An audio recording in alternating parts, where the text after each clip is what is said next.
Đây là Tấn Đạt, PT chăm sóc thể lực và ngoại hình cho mọi người và cũng là thí sinh đang tranh tài tại Manhood 2025, Nam Vương tương lai. Hôm nay Đạt đã có mặt tại Viện Thẩm mỹ Quốc tế Kathleen để trùng tu nhan sắc, nâng cấp diện mạo trước khi bước vào hành trình đầy thử thách. Sau buổi chia sẻ và thăm khám cùng bác sĩ, chuyên gia hàng đầu tại Kathleen, đội ngũ đã đưa ra giải pháp tối ưu nhất cho Đạt. Đó là công nghệ trẻ hóa da cell nano, phương pháp làm đẹp hàng đầu cho người bận rộn và không xâm lấn. Vậy vì sao cell nano lại phù hợp với Đạt?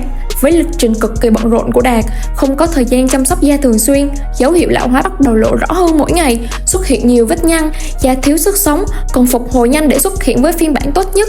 Chỉ sau 60 phút thực hiện, không xâm lấn, không đau, không cần kiêng khem nghỉ dưỡng, không sưng bầm, Đạt có thể quay lại làm việc ngay. 60 phút trẻ hóa da giúp cải thiện gần như toàn bộ quá trình lão hóa và khuyết điểm trên làn da của Đạt.